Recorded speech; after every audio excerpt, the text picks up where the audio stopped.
அனைவருக்கும் வணக்கம். நான் படித்த ரசித்த கதையை நீங்களும் படித்து கேட்டு மகிழுங்கள். கதை பிடித்திருந்தால் அனைவருக்கும் பகிருங்கள். கோமதி சமையலறையிலிருந்து டைனிங் டேபிளில் உணவுகளை எடுத்து வைத்துக் கொண்டிருந்தாள். அவளுடைய கணவன் கதிர்வேல் வேலைக்கு செல்வதற்காக கிளம்பி வெளியே வந்து சாப்பிட உட்கார்ந்தான். அவனுக்கு அவள் உணவுகளை பரிமாற ஆரம்பித்தாள். அவன் அருகே இருந்த நாற்காலியில் வந்து உட்கார்ந்தார் கோமதியின் மாமியார் செண்பகம். கோமதியிடம், இன்னைக்கு சாயந்தரம் 6 மணி வரைக்கும் தான் டைம் இருக்கு. உனக்கு ஞாபகம் இருக்கும் என்று நினைக்கிறேன். 6 மணிக்குள்ள உன்னோட அம்மா அப்பா கொண்டு வந்து 1,00,000 ரூபாய் வரதட்சணையை கொடுக்கணும். அப்படி கொடுக்கவில்லை என்றால் 6 மணிக்கு நீ தாராளமாக இந்த வீட்டை விட்டு கிளம்பி உங்க வீட்டுக்கு போயிடலாம். அதுக்கப்புறம் நீ இந்த வீட்டுக்கு வரணும்னு எந்த அவசியமும் கிடையாது என்றார். கோமதியின் கண்கள் கலங்கியது. அவள் அமைதியாக நின்று கொண்டிருந்தாள். இதற்கும் தனக்கும் எந்த சம்பந்தமும் இல்லாதது போல் இட்லியை சாப்பிட்டு கொண்டிருந்தான் கதிர்வேல். கோமதிக்கும் கதிர்வேலுக்கும் திருமணம் நிச்சயிக்கப்பட்டது. அப்போது கதிர்வேலின் அம்மா செண்பகம் வரதட்சணையாக 1,00,000 ரூபாய் கொடுக்க வேண்டும் என்று கண்டிஷன் போட்டார்.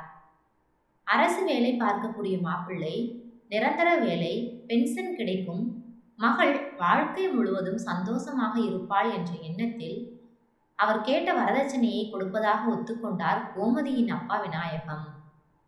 விநாயகத்தின் மனைவி லட்சுமி, எங்க புரோக்கர் மாப்பிள்ளையோட ஜாதகத்தை கொண்டு வந்து கொடுக்கும்போது வரதட்சணை பணம் 1,00,000 கொடுக்கணும் அப்படிங்கிறத பற்றி எதுவுமே சொல்லலை. அதே மாதிரி இவங்க பொண்ணு பார்க்க வரும்போதும் வரதட்சணை பணம் பற்றி எதுவும் பேசலை. ஆனால் இப்போ நிச்சயம் பண்ணுற அன்னைக்கு வந்து வரதட்சணை 1,00,000 ரூபாய் கொடுக்கணும்னு சொல்கிறாங்க. நீங்களும் சரி சரின்னு தலையாட்டுறீங்க. 1,00,000 ரூபாய் பணம் நம்மக்கிட்ட எங்கே இருக்கு என்று கேட்டார் லக்ஷ்மி. விநாயகமோ, நமக்கு இருக்கிறது ஒரே ஒரு பொண்ணு, நல்லபடியாக படிக்க வைத்திருக்கிறோம், நல்ல இடத்துல கட்டி கொடுத்துட்டோம்னா நம்மளோட கடமை முடிஞ்சிடும்.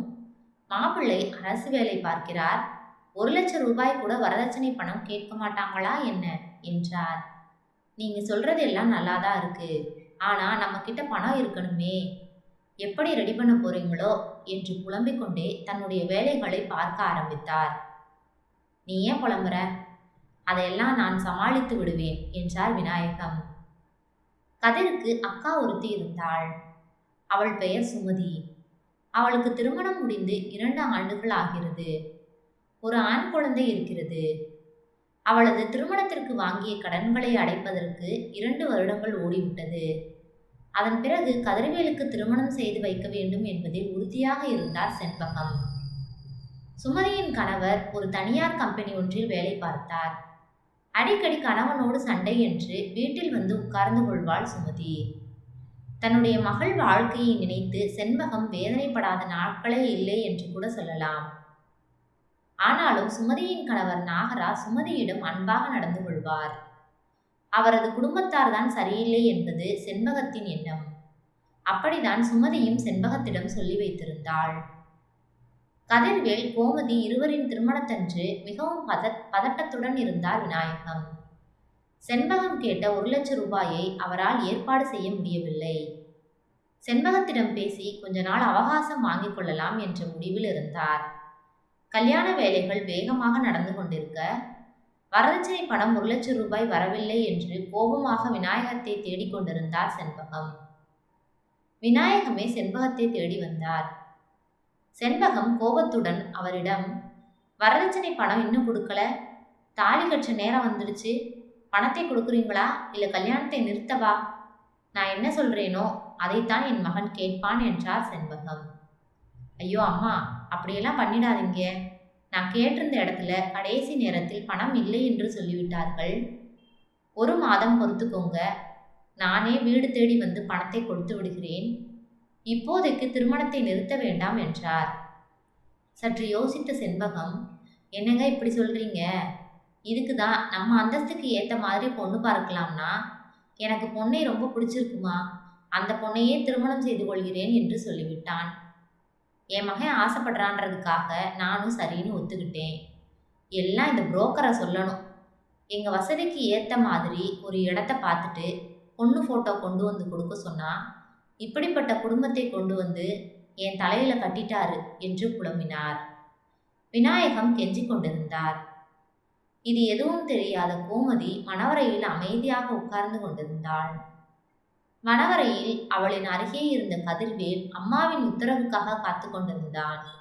ஏனென்றால், நான் சொன்னால் தான் தாலி கட்டணும், வரதட்சணை வராமல் நீ பாட்டுக்கு அவ கழுத்துல தாலி கட்டுனா அப்புறம் என்னைக்குமே பணத்தை வாங்க முடியாது என்று சொல்லி வைத்திருந்தார் செண்பகம்.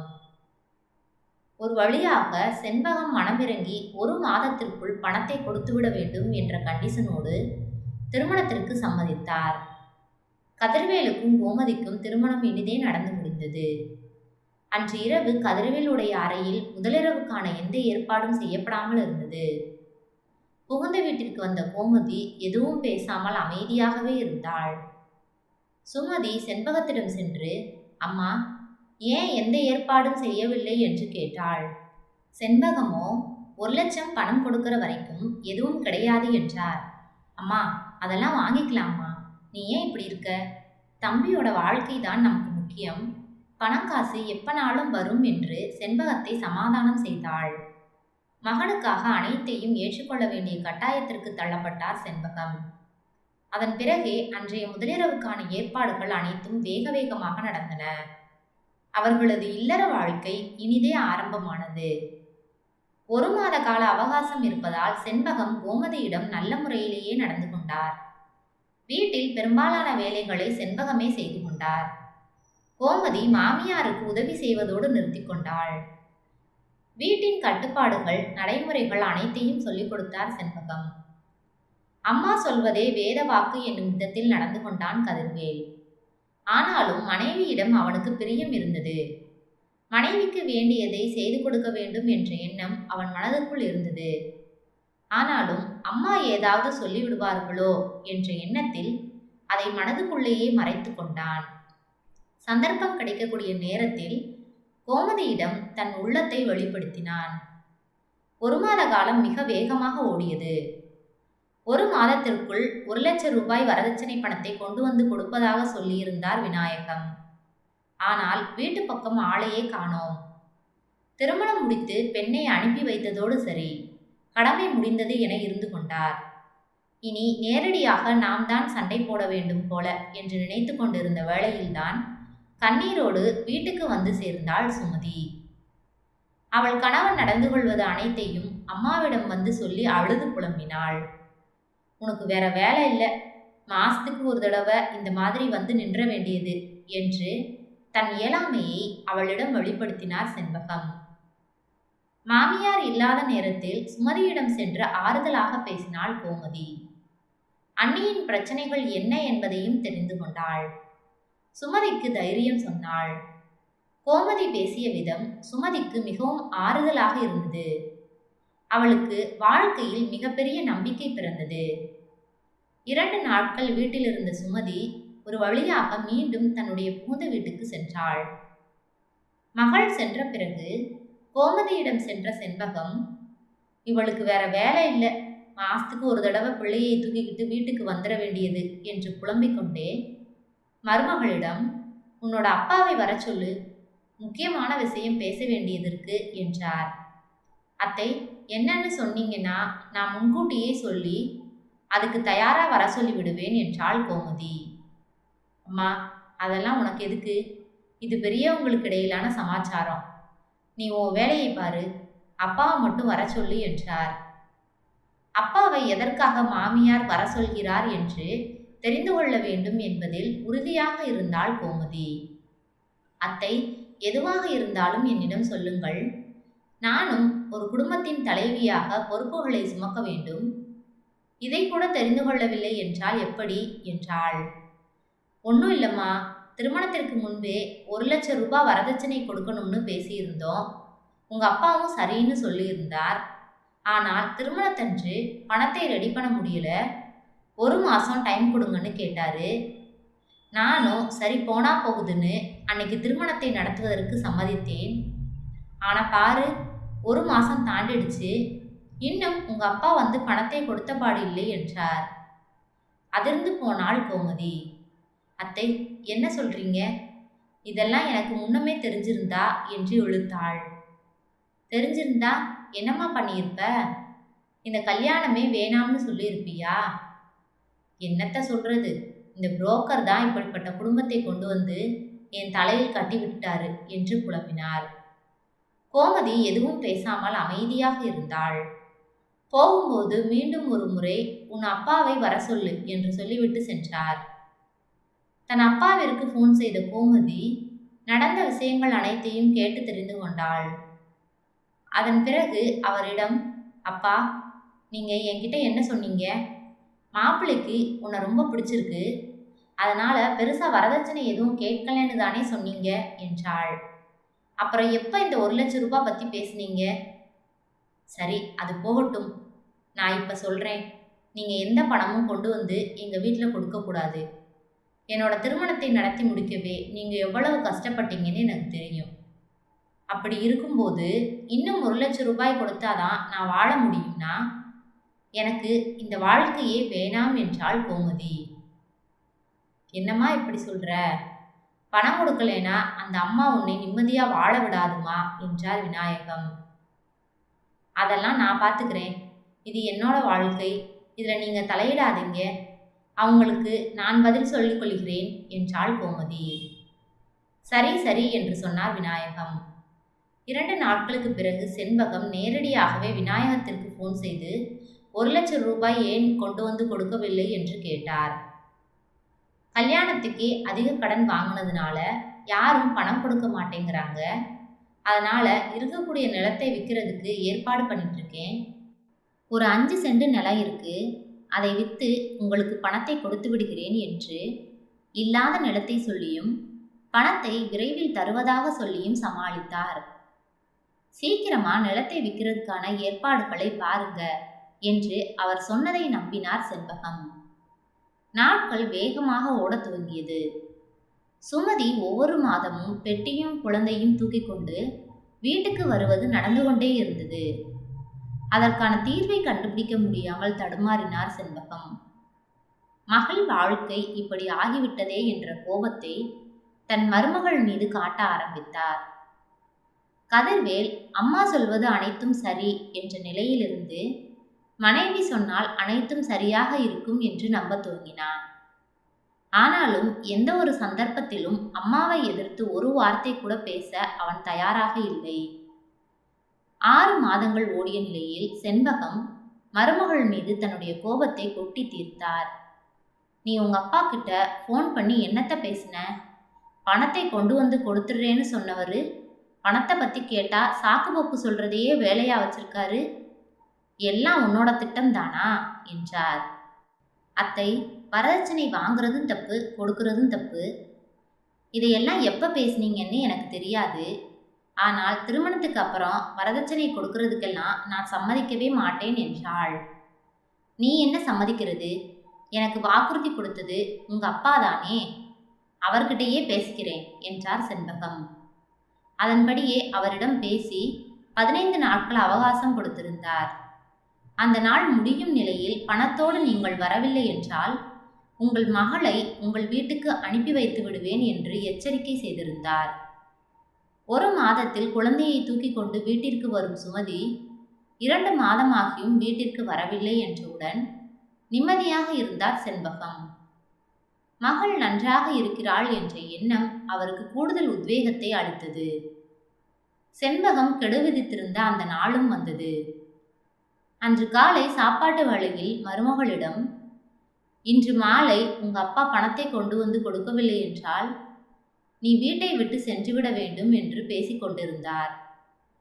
மாமியார் இவ்வளவு பேசிய பிறகும் தன்னுடைய கணவன் எதுவும் பேசாமல் அமைதியாக இருக்கிறானே என்ற எண்ணத்தில்தான் கோமதியின் கண்கள் கலங்கியது. அமைதியாகவே நின்று கொண்டிருந்தாள். மகளின் பேச்சுக்கு கட்டுப்பட்டு விநாயகம் பணத்தை ஏற்பாடு செய்யவில்லை என்பது அவளுக்கு தெரியும். எனவே அன்று மாலை வீட்டை விட்டு செல்வதற்காக தன்னுடைய உடைமைகளை எடுத்து தயாராக வைத்துக் கொண்டாள் கோமதி. விநாயகம் 6 மணி ஆகியும் பணத்தை கொண்டு வரவில்லை. எனவே செண்பகம் கோமதியிடம் சென்று நீ வீட்டை விட்டு போகலாம் என்றார். கோமதி மாமியாரிடம் எதுவும் பேசாமல் அமைதியாக வீட்டிலிருந்து கிளம்பி அப்பா வீட்டுக்கு சென்றாள். அன்று மாலை அலுவலகம் முடிந்து வீட்டுக்கு வந்த கதிர்வேல் கோமதி இல்லாததை கண்டு அதிர்ந்தான். நடந்தது அனைத்தையும் அம்மாவிடம் கேட்டு தெரிந்து கொண்டான். அப்போதும் அம்மாவை எதிர்த்து ஒரு வார்த்தை கூட பேசாமல் அவன் அமைதியாகவே இருந்தான். 2 நாட்களுக்கு பிறகு தன் குழந்தையை தூக்கி கொண்டு சுமதி அம்மா வீட்டுக்கு வந்து சேர்ந்தாள். சுமதி வந்தவுடன் செண்பகத்திற்கு மனமெல்லாம் படபடத்தது. என்ன பிரச்சனையோடு வந்திருப்பாளோ என்று யோசித்துக் கொண்டிருந்தார். சுமதி முகத்தில் மகிழ்ச்சி பொங்கியது. ஆதலால் செண்பகம் கொஞ்சம் ஆறுதல் அடைந்தார். உள்ளே சென்ற பிறகு சுமதி கோமதியை தேட பணம் கொடுக்கவில்லை என்று அவளை வீட்டை விட்டு விரட்டி விட்டேன் என்றார் செண்பகம். ஏமா இப்படி செஞ்ச? கோமதி எதுவும் சொல்லலையா என்று கேட்டாள். இல்ல, அமைதியா கிளம்பி போய்விட்டாள் என்றார். சரி, அதை விடு. ஆமா, உன்னோட முகமே பிரகாசமா தெரியுதே. உன்னோட வீட்டில் இப்ப எதுவும் பிரச்சனை இல்லையே என்று கேட்டார் செண்பகம். அதெல்லாம் ஒரு பிரச்சனையும் இல்லை. என்னோட கணவரும் நானும் தனி குடித்தனம் போக போறோம். அதை சொல்லலாம் என்றுதான் வந்தேன். இங்கே வந்து பார்த்தா நீ வீட்டையே 2 பண்ணி வச்சிருக்க என்றாள் சுமதி. நீ ஒவ்வொரு தடவையும் வீட்டுக்கு வரும்போது 10,000 வேணும், 20,000 வேணும்னு கேட்குற. அந்த பணத்துக்கெல்லாம் எங்கே போகிறது? உன்னோட புகுந்த வீட்டில் வரதட்சணை கேட்டு மாதம் விரட்டி விடும்போது நான் திருமணத்தப்போ ஒரே ஒரு தடவை வரதட்சணை கேட்டதில் என்ன தப்பு என்றார். அதை கூட கொடுக்க மாட்டுறாங்க. அதான் உங்கள் வீட்டுக்கே போயிட்டு வாமான்னு அனுப்பி வச்சிட்டேன். அம்மா, நீ புரியாமல் பேசிக்கிட்டு இருக்க. எங்கள் வீட்டில் அடிக்கடி வரதட்சணை கேட்டு பிரச்சனை பண்ணுறாங்கன்னு நான் கோமதிக்கிட்ட சொல்லியிருந்தேன். அடுத்த முறை உங்கள் வீட்டில் வரதட்சணை கேட்டால் என்கிட்ட சொல்லுங்க அண்ணின்னு சொல்லியிருந்தா. நானும் சொன்னேன். கோமதி என்ன செஞ்சா தெரியுமா? நேராக என்னை கூட்டிகிட்டு போய் மகளிர் காவல் நிலையத்தில் நிறுத்தி வச்சிட்டா. அங்கே ஒரு கம்ப்ளைண்ட் கொடுத்த உடனே என்னோட கணவர் குடும்பமே ஆடி போயிடுச்சு. அமைதியாக வந்து இனிமே எந்த பிரச்சனையும் பண்ண மாட்டோம்னு எழுதி கொடுத்துட்டு வந்துட்டாங்க. என்னோட கணவர் நாங்கள் தனியாக போயிடுறோம், அதுதான் எங்களுக்கு நல்லதுன்னு வீட்டில் தைரியமாக சொல்லிட்டாரு. நீ என்னடானா கோமதியை வரதட்சணை கொடுக்கலேன்னு வீட்டை விட்டு விரட்டி இருக்க என்றாள். செண்பகத்திற்கு மனதிற்குள் திக்கென்றிருந்தது. நம்மீதும் சென்று காவல் நிலையத்தில் புகார் அளித்து விட்டால் என்ன செய்வது என்ற பயம் அவருக்கு தொற்றிக்கொண்டது. சுமதி தொடர்ந்து, இன்னொன்று தெரியுமா? உன்னோட பிள்ளை, அதான் என் தம்பி, எப்போவோ தன்னோட மனைவி சொல்வதுதான் சரின்ற முடிவுக்கு வந்துட்டான். இன்னைக்கு அலுவலகம் முடிந்து நேராக மனைவியை போய் பார்க்க போனாலும் ஆச்சரியப்படுவதற்கு இல்லை என்றாள் சுமதி. மருமகளை பற்றி தெரிந்து கொள்ளாமல் அவசரப்பட்டு விட்டோமோ என்று பதட்டப்பட்டார் செண்பகம். இப்ப என்னடி பண்ணலாம் என்று சுமதியிடம் கேட்டார். என்ன பண்றதா? வா, நானும் கோமதி வீட்டுக்கு வர்றேன். அங்க போய் சமாதானமா பேசி கோமதியை வீட்டுக்கு கூட்டிட்டு வந்துடலாம். நீ மருமக கிட்ட நல்லபடியா நடந்துக்கோ, அதுதான் உன்னோட கடைசி காலத்துக்கு நல்லது என்றாள் சுமதி. இல்லைனா உன்னோட பிள்ளை எனக்கு என் மனைவி தான் முக்கியம் என்று தனி குடித்தனம் போயிடுமா. நீ தனி மரமா இந்த வீட்டில் உட்கார்ந்து இருக்க வேண்டியதுதான் என்றாள் சுமதி. மகள் சொன்னதுதான் சரி என்று வேகமாக இருவரும் கிளம்பி கோமதியின் வீட்டுக்கு சென்றனர். சுமதி சொன்னது போலவே அவர்களது வீட்டில் கதிர்வேல் உட்கார்ந்திருந்தான். செண்பகத்திற்கு அனைத்தும் புரிந்தது. மருமகள் அமைதியாக இருக்கிறாள், நாம் எது வேண்டுமானாலும் பேசலாம் என்று தவறாக நினைத்து விட்டேன். அமைதியாக இருந்தே அனைத்தையும் கச்சிதமாக செய்து முடித்து விடுகிறாள் என்று உள்ளுக்குள் நினைத்து கொண்டு மருமகளிடம் சென்று சமாதானமாக பேசினார். இனிமேல் வரதட்சணை பணத்தை பற்றி வாய் திறக்க மாட்டேன் என்றார். மருமகளிடமும் விநாயகத்திடமும் மன்னிப்பு கேட்டார். அவர் கொடுத்த உத்தரவாதத்தை ஏற்றுக்கொண்டு கதிர்வேலும் கோமதியும் கிளம்பி தங்களுடைய வீட்டுக்கு வந்து சேர்ந்தனர். மருமகளின் சாமர்த்தியத்தை புரிந்து கொண்டவர் மருமகள் சொல்வதுதான் சரி என்ற நிலைக்கு மாறிப்போனார். கோமதியும் மாமியார் வயதானவர், அனுபவம் மிக்கவர், அவருடைய அனுபவம் என்றும் நமக்கு உதவும் என்று மாமியாரிடம் மரியாதையாக நடந்து கொண்டாள். நன்றி. கதை பிடித்திருந்தால் லைக் பண்ணுங்க, ஷேர் பண்ணுங்க, சப்ஸ்கிரைப் பண்ணுங்க. உங்களுடைய கருத்துக்களை கமெண்ட் பாக்ஸில் தெரிவிக்கவும். தங்கள் ஆதரவிற்கு நன்றி.